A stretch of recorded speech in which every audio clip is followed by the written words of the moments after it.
राजा भोज बड़े प्रजावत्सल थे।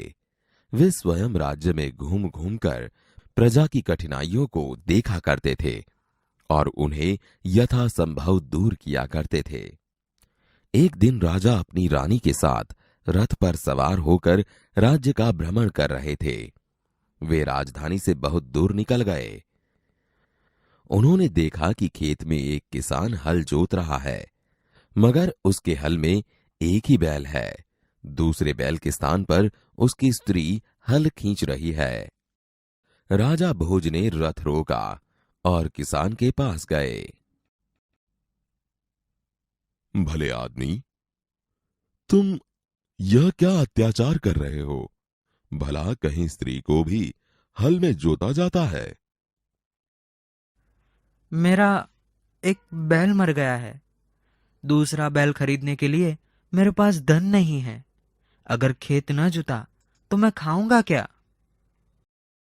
किसान पुनः अपने कार्य में लग गया। उसे क्या पता था कि उससे बात करने वाला कौन है। अरे भाई, जरा सुनो तो। जो कहना है मेरे साथ चलते चलते कहो। मेरा काम क्यों रोकते हो? राजा भोज उसके साथ साथ चलने लगे। अपने काम के प्रति किसान की लगन देखकर राजा भोज बहुत प्रभावित हुए। भले आदमी, इस प्रकार तो तुम्हारी पत्नी थक जाएगी और थकावट की वजह से कोई दूसरा कार्य भी नहीं कर सकेगी।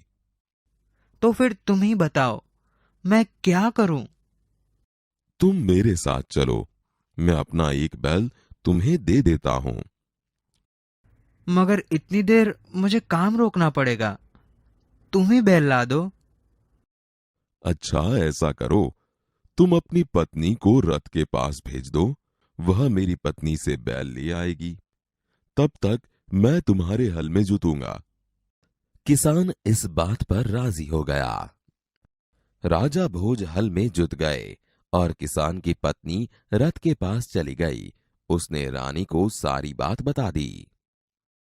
तुम्हारा बैल तो कमजोर होगा, वह हमारे बैल का साथ नहीं दे सकेगा, इसलिए तुम दोनों ही बैल ले जाओ।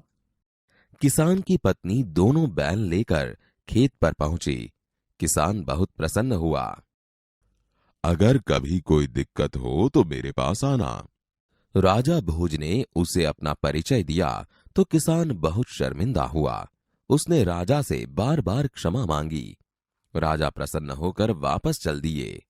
उस बार उस किसान के खेत में बहुत अच्छी फसल हुई। उसके आश्चर्य का ठिकाना न रहा जब उसने देखा कि खेत के जितने हिस्से को राजा भोज ने जोता था उसमें मोती उगे थे। बाकी के हिस्से में उम्दा किस्म के गेहूं उगे थे। किसान बहुत प्रसन्न हुआ। किसान ने सारे मोती इकट्ठे किए और राजा भोज के पास जा पहुंचा। उसने सारे मोती राजा भोज के चरणों में रख दिए और राजा को सारा किस्सा कह सुनाया।